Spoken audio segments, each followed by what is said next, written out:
Hello everyone, welcome to AKSIAS daily news analysis. This is Santosh Koka. ఈరోజు 9th Jan 2025కి సంబంధించి important topics అనేవి చూద్దాం. First, నదుల అనుసంధానం అనేది పర్యావరణ విపత్తుకు మూలమా అనే కంటెక్స్లో ఒక ఇంపార్టెంట్ ఎడిటోరియల్. ప్రజా పంపిణీ వ్యవస్థలో ఆహార హక్కు కొరవడుతుందా అనే కంటెక్స్లో ఒక ఇంపార్టెంట్ ఎడిటోరియల్. సమాచార హక్కు చట్టం వైకల్యంలో ఉందా అనే కంటెక్స్లో ఒక ఇంపార్టెంట్ ఎడిటోరియల్. మాల్దీవుల రక్షణ సంసిద్ధతను పెంచేందుకు భారత్ సిద్ధంగా ఉందా అనే కంటెక్స్లో ఒక ఇంపార్టెంట్ ఆర్టికల్. ఈసీ నియామక చట్టానికి సవాలుగా ఉన్న పిటిషన్లపై సుప్రీంకోర్టు విచారణ జరుపుతుందా అనే కంటెక్స్లో ఒక ఇంపార్టెంట్ ఆర్టికల్. చైనాలో ప్రస్తుతం ఏం జరుగుతుందో వివరంగా చెప్పిన WHO గురించి కూడా మనం చూద్దాం. Right, first important article, river interlinking the fond of environmental disaster. అంటే ఇక్కడ రీసెంట్గా రివర్ లింకింగ్ సంబంధించి మనకి ప్రత్యేకించి ఒక ఇంపార్టెంట్ ప్రాజెక్ట్ అనేది స్టార్ట్ చేశారు KN బెట్వాకి సంబంధించి. అయితే ఈ కంటెక్స్లో అసలు నదుల అనుసంధానం అనేది పర్యావరణ విపత్తుకు మూలంగా ఉందా అనే కంటెక్స్లో ఈ ఆర్టికల్ అయితే డిస్కస్ చేస్తున్నారు. అయితే ఇక్కడ మనం దీన్ని జియోగ్రఫీ అదేవిధంగా ఎన్విరాన్మెంట్ రిలేటెడ్గా మనం కవర్ చేసుకోవచ్చు. కంటెక్స్ట్ అనేది ఇంటర్లింకింగ్, రివర్ ఇంటర్లింకింగ్కి సంబంధించి మనం మాట్లాడవచ్చు. రైట్, సో అయితే కీ పాయింట్స్ అనేవి మనం అర్థం చేసుకుంటే ఫస్ట్ మనకి KN బెట్వా రివర్ లింకింగ్ గురించి మనం ఇక్కడ మాట్లాడాలి. రైట్, రీసెంట్గా మనకి లాంచ్ చేసిన ఈ పర్టికులర్ ప్రాజెక్ట్ ఏదైతే ఉందో బుందేల్ఖండ్ ప్రాంతంలో వాటర్ స్కార్సిటీని అడ్రస్ చేసే విధంగా దీన్ని తీసుకొచ్చారు. రైట్, ఈ బుందేల్ఖండ్ ప్రాంతం మొత్తం మనం చూసుకుంటే ఒక పక్క ఉత్తరప్రదేశ్ కావచ్చు, మధ్యప్రదేశ్ కావచ్చు, ఈ రెండు రాష్ట్రాలు గుండా ఉంది. రైట్, సో అయితే ఇది ప్రత్యేకించి ఈ రివర్ ప్రాజెక్ట్లో మనకి ఇంకొక డ్యామ్ కూడా ఉంది. రైట్, ఈ డ్యామ్కి సంబంధించి మనం మాట్లాడితే పన్నా టైగర్ రిజర్వ్కి సంబంధించి ఇది ఇంక్లూడ్ అయి ఉంది.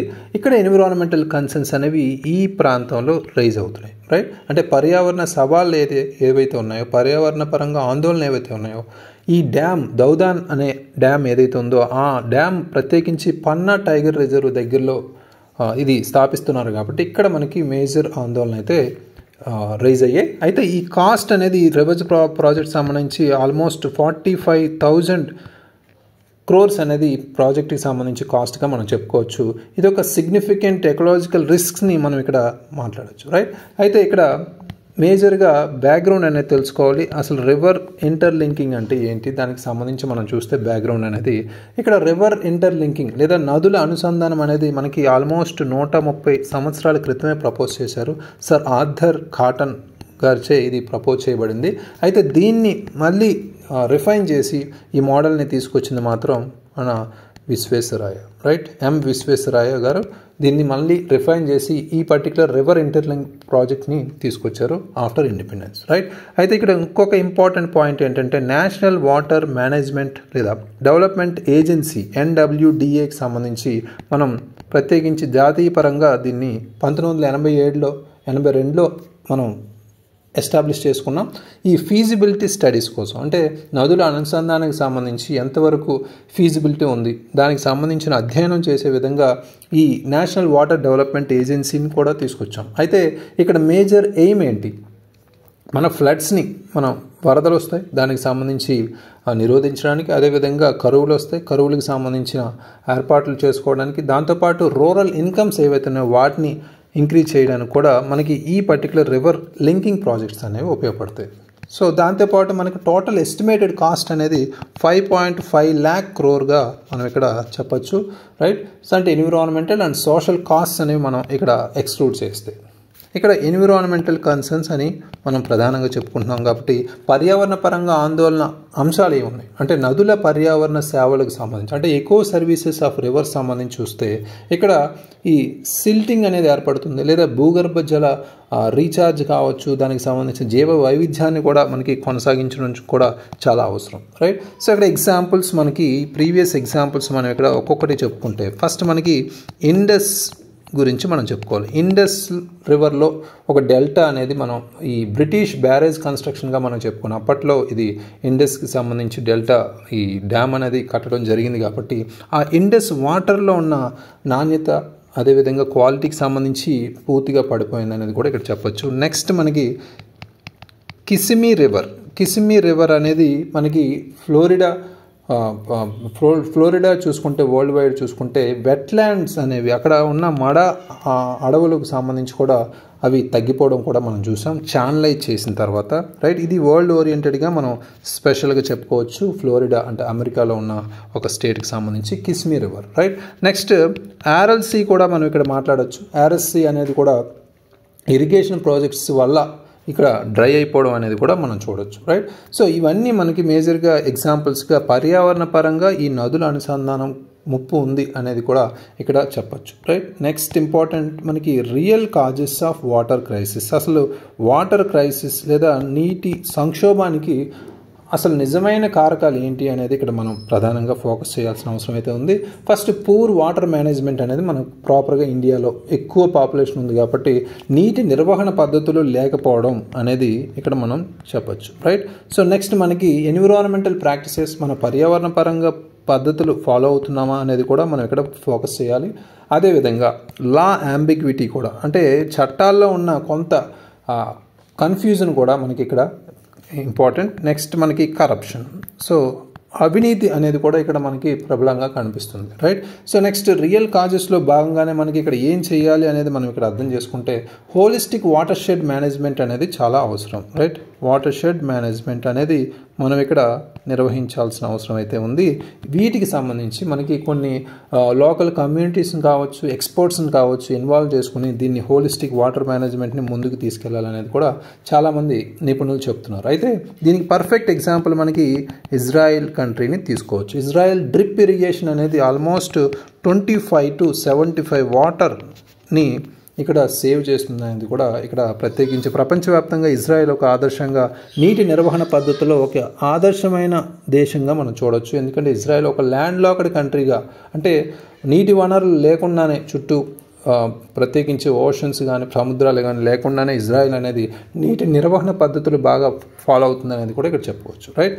అదేవిధంగా కల్చరల్ రిలీజియస్ ఐరోనీ కూడా, అంటే సాంస్కృతిక మతపరమైన పరంగా మనం చూసుకుంటే నదుల పట్ల సాంస్కృతిక గౌరవం ఉన్నప్పటికీ నదుల అనుసంధానం వంటి ప్రాజెక్టులు వాటి ఉనికికి ముప్పు కలిగించే అవకాశం కూడా ఉందనేది కూడా ఇక్కడ చెప్తున్నారు, రైట్. సో ఇక్కడ మనకి రిలవెంట్ ఎగ్జాంపుల్ వీటితో పాటు మనం చూసుకుంటే సర్దార్ సరోవర్ డ్యామ్ అనే ప్రాజెక్ట్ అనేది మనకి నర్మదా రివర్కి ఎలా ఇంపాక్ట్ అయింది అది కూడా ఎగ్జాంపుల్గా చెప్పుకోవచ్చు. అదేవిధంగా ఇజ్రాయెల్స్ వాటర్ మేనేజ్మెంట్ అనేది ఒక సమర్థత కావచ్చు లేదా సుస్థిరాభివృద్ధికి సంబంధించి ఒక విధానంగా కూడా మనం ఇక్కడ చెప్పుకోవచ్చు, రైట్.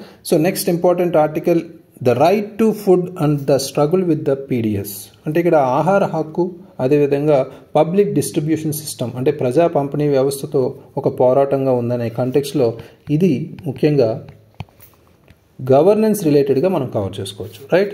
ఫస్ట్ మనకి కంటెక్స్ట్లో భాగంగా మనకి ఈ right to food and PDS issues ఏవైతే ఉన్నాయో వాటి గురించి మనం రీసెంట్ రిపోర్ట్స్ ప్రకారం చూస్తే జార్ఖండ్ కావచ్చు, ఒడిషా కావచ్చు, ఈ రాష్ట్రాల్లో ఈ పబ్లిక్ డిస్ట్రిబ్యూషన్ సిస్టమ్కి సంబంధించి ఆ వ్యవస్థలో కొంతమంది గృహాలకు సంబంధించి పంపిణీ అనేది నిలిపివేయడం అనేది జరిగింది, రైట్.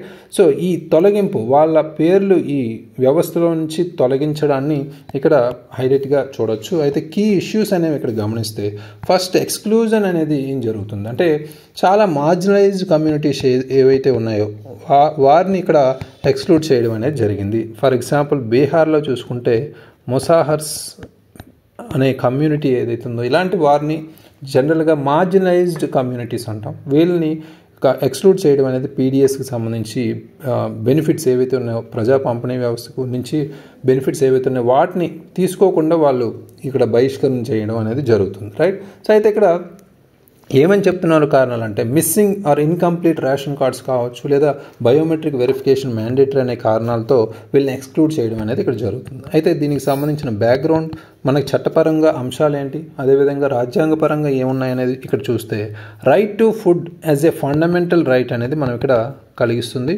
ప్రధానంగా ఫస్ట్ ఇంపార్టెంట్.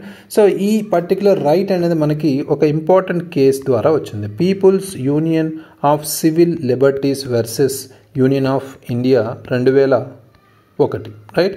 సో ఈ ల్యాండ్ మార్క్ కేసు ఏదైతే ఉందో దాన్ని రైట్ టు ఫుడ్ అంటే ఆహార హక్కుని మనకి ఒక ప్రాథమిక హక్కుగా తీసుకొచ్చిన కేసుగా మనం చెప్పుకోవచ్చు.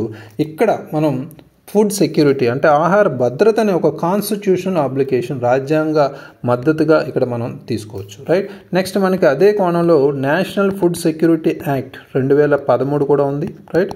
సో ఇది మనకి ప్రధానంగా లక్ష్యం ఏంటంటే సబ్సిడైజ్డ్ ఫుడ్ గ్రెయిన్స్ అనేవి అప్రాక్సిమేట్లీ ఇండియా పాపులేషన్లో 2/3 మెజారిటీకి అందించే విధంగా లక్ష్యం పెట్టుకుంది. ఇదే మనకి రైట్ టు ఫుడ్ని అంటే ఆహార హక్కుని మనకి ముఖ్యంగా అందించే విధంగా మనకి లక్ష్యంగా పెట్టుకుంది, రైట్. సో అయితే మనకి ప్రధానంగా ఇక్కడ ఫోకస్ చేయాల్సిన అంశాలు ఏంటి అంటే ఇక్కడ కరప్షన్ అనేది ఎక్కువ అవుతుంది పీడిఎస్లో, రైట్. పబ్లిక్ డిస్ట్రిబ్యూషన్ సిస్టమ్, ప్రజా పంపిణీ వ్యవస్థలో అవినీతి అనేది జరుగుతుంది. అందులో భాగంగా ఫెయిర్ ప్రైస్ షాప్స్ అనేవి ఏవైతే ఉన్నాయో అవి మనకి ఫుడ్ గ్రెయిన్ క్వాంటిటీస్ ఏవైతే ఉన్నాయో వాటికన్నా తక్కువ ధరలకి ఇవ్వడం అనేది కూడా జరుగుతుంది ఇక్కడ, అంటే 4 kg వర్సెస్ 5 kg ఒక పర్సన్కి.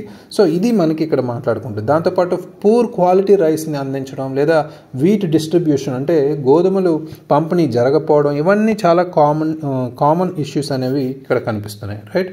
నెక్స్ట్ మనకి డాక్యుమెంట్ రిక్వైర్మెంట్స్ కూడా ఇక్కడ మనం మాట్లాడాలి, రైట్. స్టేట్స్ కొన్ని ఏవైతే ఉన్నాయో బీహార్ కావచ్చు, జార్ఖండ్ కావచ్చు, ఉత్తరప్రదేశ్, మధ్యప్రదేశ్ ఇలాంటి స్టేట్స్లో వాళ్ళు అడిషనల్ డాక్యుమెంట్స్ అనేవి అడిషనల్గా వాళ్ళు డిమాండ్ చేస్తున్నారు. ఫర్ ఎగ్జాంపుల్ క్యాస్ట్ ఇన్కమ్కి సంబంధించి కావచ్చు, రెసిడెన్షియల్ సర్టిఫికేట్స్ కావచ్చు, ఇలాంటివి వాళ్ళు రేషన్ కార్డ్ అప్లికేషన్స్ ఉన్నప్పటికీ సో దానికి జత చేసి ఇమ్మని వీటిని అడుగుతున్నారు. ఇవి ఎక్కడ మనకి లీగల్ బేసిస్తో మన నేషనల్ ఫుడ్ సెక్యూరిటీ యాక్ట్ 2013లో ఎక్కడా ఇవి వ్యక్తపరచలేదు. ఈ డాక్యుమెంట్స్ మీరు చూపించాలని, రైట్. ఇదొక కీలకమైన అంశం. అదేవిధంగా డిజిటల్ ఛాలెంజెస్ కూడా మనకు ఉన్నాయి, రైట్. డిజిటల్ ఛాలెంజెస్ అంటే మనకి ఇక్కడ ఈ డిజిటల్ ఛాలెంజెస్ని వాళ్ళు ఎక్స్ప్లాయిటేషన్గా తీసుకుంటున్నారు. అంటే డిజిటల్ అప్లికేషన్ ప్రాసెస్ వాళ్ళకి అంత అవగాహన లేకపోవడం ఇది ఒక బ్యారియర్గా చెప్పుకోవచ్చు, ముఖ్యంగా మార్జినలైజ్డ్ కమ్యూనిటీస్ సంబంధించి, రైట్. ఇక్కడ మిడిల్ మ్యాన్ ఎక్స్ప్లాయిటేషన్ చేస్తున్నారు. ఈ బ్యారియర్స్, ఈ అడ్డంకులు ఏవైతే ఉన్నాయో వాటిని క్యాష్ చేసుకుని మిడిల్ మ్యాన్ ఈ ఎక్స్ట్రా ఛార్జెస్ అనేవి వీళ్ళ మీద పెట్టి అది కూడా ఈ రేషన్ కార్డ్స్ సంబంధించి ఇష్యూయన్స్లో గ్యారంటీ కూడా ఇవ్వకుండా వీళ్ళు ఎక్స్ట్రా ఛార్జెస్ అనేవి తీసుకుంటున్నారు. అది ఒక ఇంపార్టెంట్ పాయింట్. అదేవిధంగా ఈ రేషన్ కార్డ్స్ ఇష్యూయన్స్లో డిలే అనేది కూడా జరుగుతుంది, జాప్యం అనేది కూడా జరుగుతుంది. ఒక 30 day ప్రాసెసింగ్ పీరియడ్ అనేది కంపల్సరీ మ్యాండేట్ లీగల్ పరంగా. అయితే అప్లికేషన్స్ అనేవి ఇంకా పెండింగ్ మంత్స్ నెలల వారీగా పెండింగ్ ఉండడం మనం చూస్తున్నాం, రైట్. సో అయితే ఇవి మేజర్గా మనం ఇక్కడ పీడిఎస్ సిస్టమ్కి సంబంధించి రైట్ టు ఫుడ్ అంటే ఆహార హక్కు సంబంధించిన ఇబ్బందులు. Next important editorial cripple and scuttle. So ఇక్కడ రైట్ టు ఇన్ఫర్మేషన్ యాక్ట్కి సంబంధించి కొంత మనం వైకల్యం ఏర్పడిందా అనే కాంటెక్స్ట్లో ప్రీవియస్గా ఆర్టికల్ అయితే చూసాం. అంటే ఇన్ఫర్మేషన్ కమిషన్స్ సంబంధించి అపాయింట్మెంట్స్ సంబంధించి పెండింగ్, రైట్. సో ఇది పాలిటీ కాంటెక్స్ట్లో మనం కవర్ చేసుకోవచ్చు, వెరీ ఇంపార్టెంట్. సో కాంటెక్స్ట్ అనేది మనం అర్థం చేసుకుంటే రీసెంట్గానే సుప్రీంకోర్టుకు సంబంధించి ఇక్కడ రైట్ టు ఇన్ఫర్మేషన్ యాక్ట్ ప్రధానంగా మనకి ఇక్కడ సెంట్రల్ ఆర్ స్టేట్లో ఇన్ఫర్మేషన్ కమిషన్ ఇక్కడ మేజర్గా అపాయింట్మెంట్స్ అనేవి పెండింగ్లో ఉన్నాయి, చాలా వేకెన్సీస్ ఉన్నాయి. సో దీనివల్ల ఆర్టీఏకి ఉన్న లక్ష్యాన్ని మనం ప్రాపర్గా ఫుల్ఫిల్ చేయట్లేదని సుప్రీంకోర్టు వాదించింది. సో దానికి సంబంధించి మనం ఇక్కడ ప్రధానంగా బ్యాక్గ్రౌండ్ అనేది ఫస్ట్ చూడాలి. ఆర్టీఐ యాక్ట్ అంటే సమాచార హక్కు అనేది డెమోక్రటిక్ అకౌంటబిలిటీ అంటే భారతదేశంలో ప్రజాస్వామ్య జవాబుదారీతనానికి ఒక మూల స్తంభంగా మనం ఈ ఆర్టీఐ యాక్ట్ని చూడొచ్చు, రైట్. అయితే దీని ప్రభావం సమాచార కమిషనర్ల పనితీరుపై ఆధారపడి ఉంటుంది కాబట్టి ఈ కొనసాగుతున్న ఖాళీలు కావచ్చు, కొన్ని జాప్యాలు కావచ్చు, ఈ చట్టం ఏదైతే ఉందో దాని యొక్క స్ఫూర్తిని కావచ్చు, పరిపాలనపై ప్రజలకు ఉన్న విశ్వాసాన్ని కూడా బలహీనపరుస్తుంది అనేది కూడా ఇక్కడ చెప్పచ్చు, రైట్. సో అది మేజర్గా ఇక్కడ ఇన్ఫర్మేషన్. అయితే ఈ రైట్ టు ఇన్ఫర్మేషన్ యాక్ట్ ఏదైతే ఉందో అది 2005లో మనం చట్టపరంగా తీసుకున్నాం. గవర్నెన్స్లో ముఖ్యంగా అంటే పరిపాలనలో పారదర్శకత కావచ్చు, రైట్. సో ట్రాన్స్పరెన్సీ, అదేవిధంగా అకౌంటబిలిటీ, జవాబుదారీతనాన్ని మనం తీసుకోవడానికి ప్రోత్సహించడానికి ఇది బాగా ఉపయోగపడుతుంది. అయితే ఇక్కడ సిటిజన్స్ని పవర్ఫుల్ చేసే విధంగా అంటే పౌరులను సాధికారపరిచే విధంగా వాళ్ళకి ఏ పబ్లిక్ అథారిటీస్ నుంచి వాళ్ళకి ఏ ఇన్ఫర్మేషన్ కావాలంటే ఆ ఇన్ఫర్మేషన్ ఇవ్వాల్సిన అవసరం అయితే ఉంది, యాక్సెస్ అనేది, రైట్. సో అయితే ఇక్కడ ఇన్ఫర్మేషన్ కమిషన్స్ ఐసీస్ అంటాం, central wise state wise information commissions ఉంటారు. ఎప్పుడైతే ఇన్ఫర్మేషన్ అనేది ఆ సమాచారం అనేది ఇవ్వట్లేదు వెంటనే అపీల్ చేయొచ్చు వీళ్ళకి పౌరుడు, రైట్. సో ఇక్కడ బ్యాక్గ్రౌండ్ ఇన్ఫర్మేషన్తో పాటు మన రిలవెంట్ ఎగ్జాంపుల్స్ మనం చూస్తే 2019 జడ్జిమెంట్ అనేది ఇక్కడ ప్రధానంగా సుప్రీంకోర్టు వెర్డిక్ట్ అనేది మనం ఇక్కడ చెప్పొచ్చు. ఇక్కడ ఈ వేకెన్సీస్ ఏవైతే ఉన్నాయో వాటిని టైంకి ఈ వేకెన్సీస్ అనేవి పెండింగ్లో ఉన్న వేకెన్సీస్ని ప్రోయాక్టివ్గా మెజర్స్ తీసుకోవాలి ముందు ఫుల్ఫిల్ చేయడానికి అనేది కూడా 2019 సుప్రీంకోర్టు వెర్డిక్ట్లో చూసాం. అదేవిధంగా సిఐసికి సంబంధించి అటోనామీ ఇష్యూస్ కూడా ఉంటాయి. అంటే సెంట్రల్ ఇన్ఫర్మేషన్ కమిషన్ సంబంధించి స్వయం ప్రతిపత్తి సమస్య కూడా ఉంది. ఎందుకంటే ఇక్కడ ఫిక్స్డ్ టెన్యూర్ అనేది రిమూవ్ చేయడం వల్ల అది ఇన్స్టిట్యూషనల్ ఇండిపెండెన్స్ అంటే సంస్థాగత స్వతంత్రత అనేది తగ్గుతుంది అనేది కూడా ఇక్కడ చెప్తున్నారు. రైట్, అది కూడా ఇక్కడ ఇంపార్టెంటే. నెక్స్ట్ ఇక్కడ కరెంట్ ఇష్యూస్ ప్రజెంట్ ఏమైంది అనేది ఇక్కడ మనం చూస్తే ఆర్టీఐ ఇంప్లిమెంటేషన్లో ఏమున్నాయి ఇష్యూస్ అనేది చూస్తే ఫస్ట్ మనకి వేకెన్సీస్ అనేది చెప్పొచ్చు. రైట్, వేకెన్సీస్ అనేది ప్రధానంగా ఇప్పుడు ఉన్న అంశం. అంటే సెంట్రల్ ఇన్ఫర్మేషన్ కమిషన్లో ఆల్మోస్ట్ 8 వేకెన్సీస్ ఉన్నాయి. అదేవిధంగా 23,000 అపీల్స్ పెండింగ్లో ఉండడం జరిగింది. రైట్, కొన్ని స్టేట్స్లో అయితే ఈ కమిషన్స్ అనేవి అసలు పని చేయకుండా ఉన్నాయి. సో ఎక్కువ మెంబర్స్ లేకపోవడం వల్ల. రైట్, సో ఎవరు మెంబర్స్ అనేవారు లేకపోవడం వల్ల కొన్ని స్టేట్స్లో ఈ సమాచార కమిషన్స్ అనేవి వర్క్ చేయట్లేదు అనేది కూడా ఇక్కడ చెప్పచ్చు. అదేవిధంగా సుప్రీంకోర్టు అనేది రీసెంట్గా ఆందోళన వ్యక్తం చేసింది. ఇలాంటి వేకెన్సీస్ ఏవైతే ఉన్నాయో వాటిని ఫిల్ చేయడం ఎందుకు లేట్ అవుతుంది అనే కారణంగా. రైట్, సో అయితే జ్యుడిషియల్ ఇంటర్వెన్షన్ గురించి మనం ఇక్కడ మాట్లాడాలి. సుప్రీంకోర్టు అనేది డైరెక్ట్గా ఈ department of personal and training ఏదైతే ఉందో వాళ్ళకి డైరెక్ట్ చేసింది ఇన్ఫర్మేషన్ కంపల్సరీ ఈ అపాయింట్మెంట్ ఆఫ్ ఇన్ఫర్మేషన్ కమిషనర్స్ సంబంధించి ఒక టైం లైన్ అయితే కంపల్సరీ ప్రొవైడ్ చేస్తూ ఒక అఫిడవిట్ అయితే అందజేయాలని.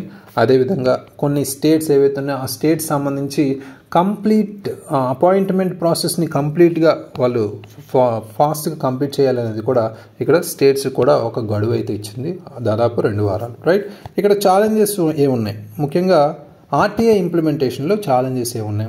ముందుగా మనకి వేకెన్సీస్ అనేవి చాలా కేసెస్ బ్యాక్లాగ్ కేసెస్ అనేవి ఉండడం ఒక ప్రధానమైన సమస్య.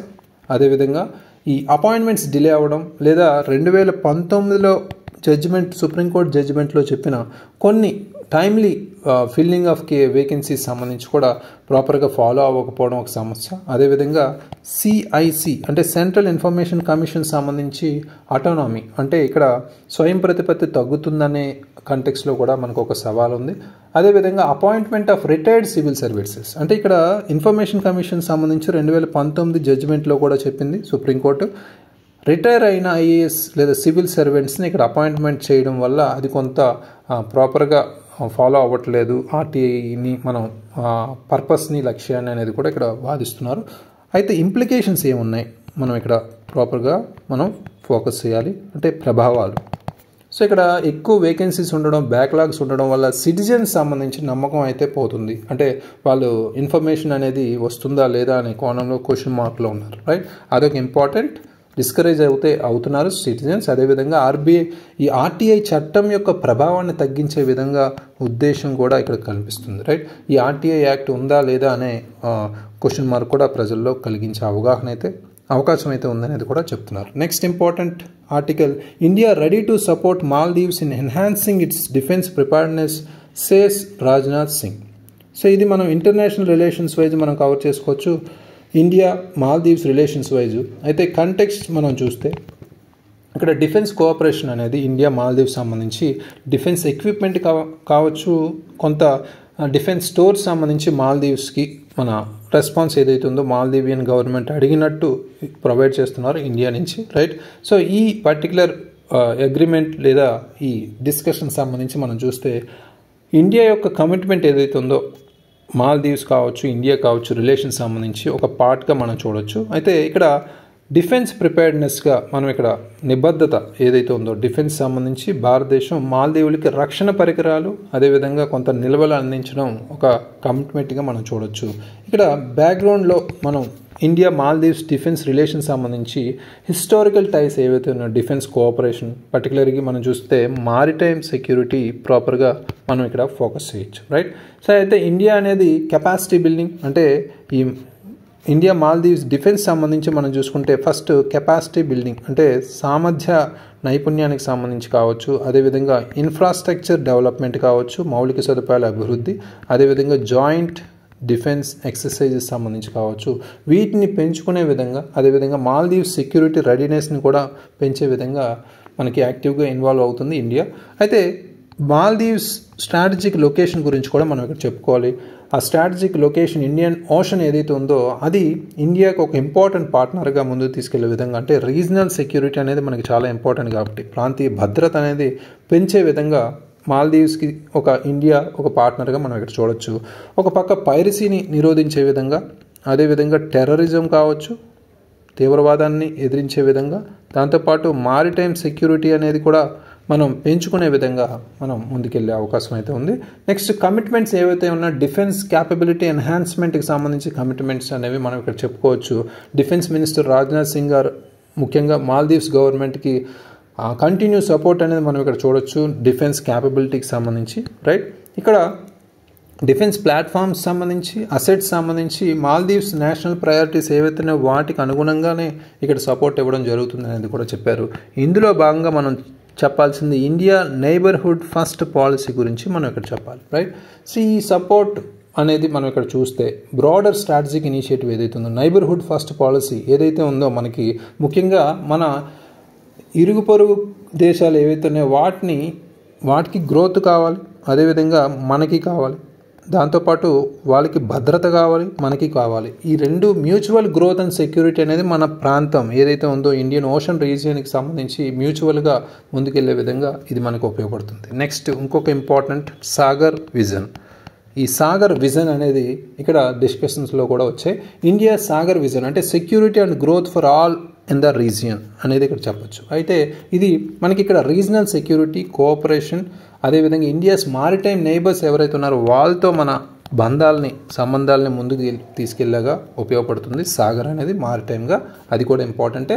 హిస్టారికల్ పార్ట్నర్షిప్ గురించి మనం చెప్పుకుంటే ఎప్పుడు మన మాల్దీవియన్ డిఫెన్స్ మినిస్టర్ ఎవరైతే ఉన్నారో ఇండియాని ఒక గ్రాటిట్యూడ్గా తీసుకుని ఇండియాస్ లాంగ్ స్టాండింగ్ రోల్ ఏదైతే ఉందో ఫస్ట్ రెస్పాండర్ అనేది ఇక్కడ చెప్పొచ్చు. ఫస్ట్ రెస్పాండర్గా కొన్ని క్రైసిస్ అంటే సంక్షోభం టైంలో మాల్దీవ్స్కి ఫస్ట్ రెస్పాండర్గా ఇండియా ఎప్పుడూ ఉంది. అదేవిధంగా మాల్దీవ్స్ ఈ ఇన్ఫ్రాస్ట్రక్చర్ కావచ్చు, డిఫెన్స్ ట్రైనింగ్ సంబంధించి మోడర్నైజింగ్లో కూడా ఇండియా ఉపయోగపడింది అనేది ఆ మినిస్టర్ చెప్పడం కూడా జరిగింది, right.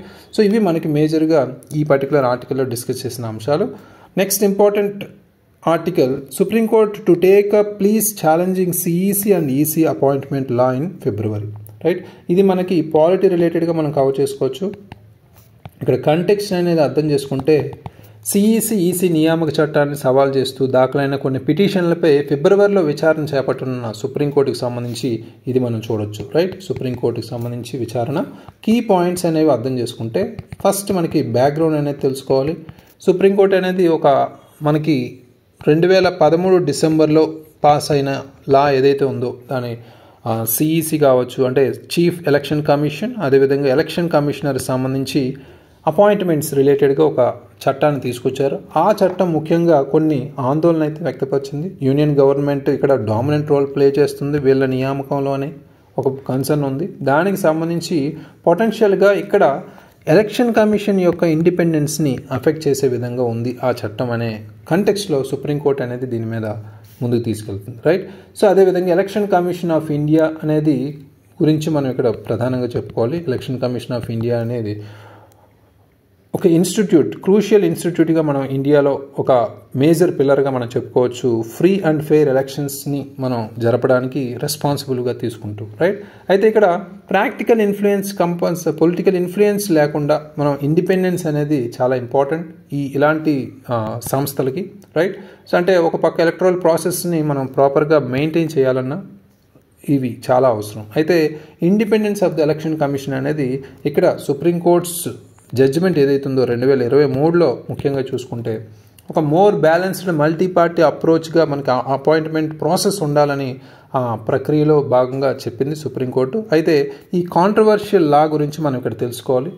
Chief election commission and other election commissions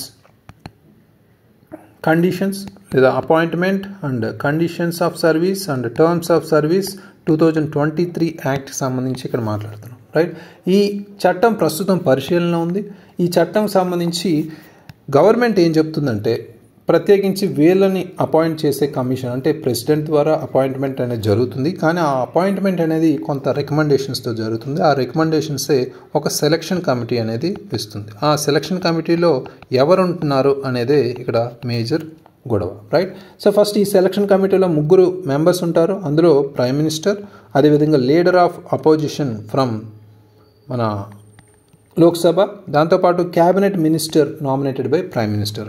ఈ 3 ఉండాలి అనేది సెంట్రల్ గవర్నమెంట్ ద్వారా మనకి ఇక్కడ చెప్తుంది. అయితే ఒక పక్క సుప్రీంకోర్టు జడ్జిమెంట్ లేదా సుప్రీంకోర్టు నుంచి మనకి ఈ లా పరంగా ఉండాలనేది అపాయింట్మెంట్ సెలక్షన్ కమిటీలో ఎవరు ఉండాలనేది చూస్తే ఫస్ట్ మనకి ఇక్కడ ప్రైమ్ మినిస్టర్ ఉండాలి, అదేవిధంగా లీడర్ ఆఫ్ అపోజిషన్ ఎవరైతే ఉన్నారో కంపల్సరీ ఉండాలి, రైట్.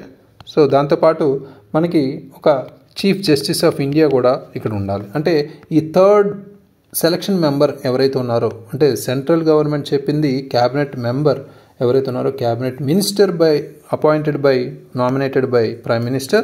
ఇక్కడ సుప్రీంకోర్టు చెప్పింది కంపల్సరీ థర్డ్ మెంబర్ సిజేఐగా ఉండాలని. ఇక్కడే వీళ్ళ వ్యత్యాసం అనేది ఇక్కడ కనిపిస్తుంది, ఈ డిఫరెన్స్ అనేది, రైట్, సెంట్రల్ అండ్ సుప్రీంకోర్టుకి సంబంధించి.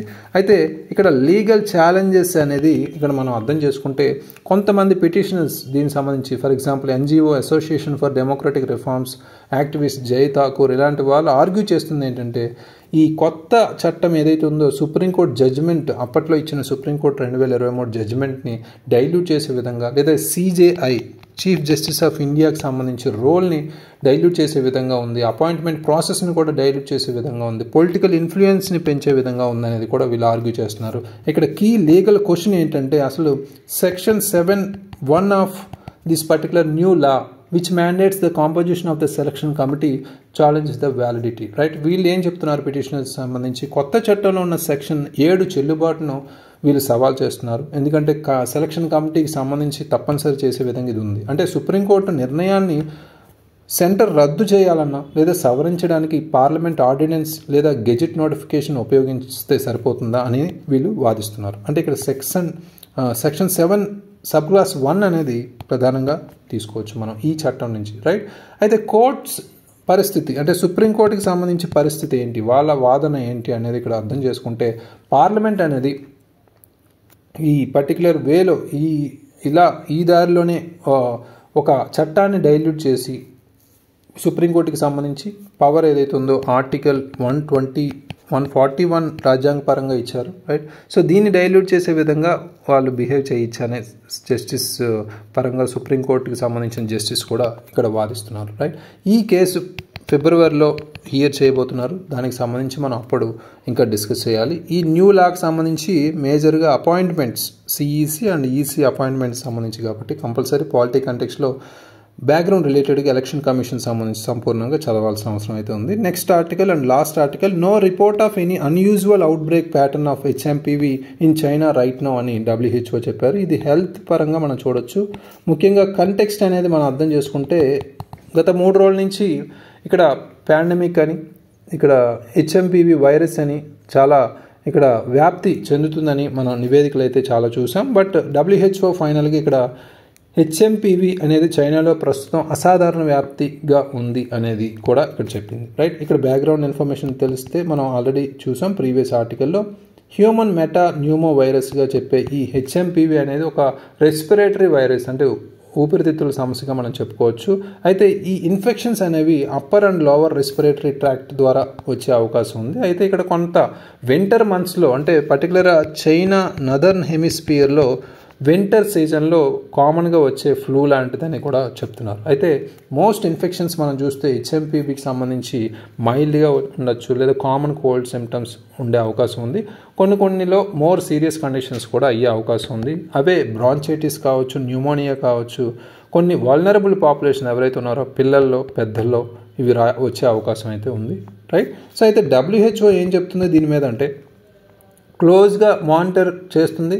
ప్రస్తుతం WHO చైనాకి సంబంధించిన కండిషన్ ఆర్ సిచ్యువేషన్ సంబంధించి రెస్పిరేటరీ ఇల్నెసెస్ ఎంతవరకు వచ్చాయి, అదేవిధంగా ఇక్కడ మనం ప్రాపర్గా ఎనీ రిపోర్ట్స్ అనేది అంటే అవుట్ బ్రేక్స్ అనేవి ఇప్పటి వరకు హెచ్ఎంపీవీకి సంబంధించి ఆందోళన పరంగా రిపోర్ట్స్ అయితే ఏమీ లేవనేది కూడా కరాఖండిగా చెప్పుకొచ్చింది. అదేవిధంగా వింటర్ సీజన్ సంబంధించి సీజనల్ ప్యాటర్న్ అనేది చేంజ్ అవుతుండడం వల్ల అది కూడా చైనాలో నదర్న్ హెమిస్ఫియర్లోనే ఈ ఫ్లూ కండిషన్స్ ఉన్నాయి అనేది కూడా చెప్తున్నారు. అయితే హెల్త్ కేర్ సిస్టమ్ సంబంధించి ఎమర్జెన్సీ డిక్లరేషన్స్ అయితే ఎక్కడ జరిగినట్టు కూడా కండిషన్స్ ఎక్కడ కనిపించట్లేదు. అదేవిధంగా కొలాబరేటివ్ సర్వైలెన్స్ సిస్టమ్స్ అంటే సమన్వయ నిఘా వ్యవస్థలు కూడా అన్ని దేశాల్లో ఉంచాల్సిన అవసరం అయితే ఉందనేది కూడా చెప్పింది, రైట్. సో అయితే ఇక్కడ హెచ్ఎంపివి నేచర్ సంబంధించి సహజత్వం సంబంధించి అనేది ఇక్కడ మాట్లాడుకుంటే ఎక్కువ కేసెస్ అనేది మైల్డ్ అప్పర్ రెస్పిరేటరీ సిమ్టమ్స్గా మనం చూడొచ్చు, అంటే కామన్ కోల్డ్ కండిషన్స్ లాగా చూడొచ్చు. కానీ ఇది టిపికల్లీగా మనం కొన్ని రోజుల్లోనే రికవర్ అయ్యే అవకాశం అనేది ఉందని కూడా చెప్తుంది, రైట్. సో ఇవి మనకి మేజర్గా ఈరోజు important article, important editorial, and please revise it. Thank you very much. All the very best.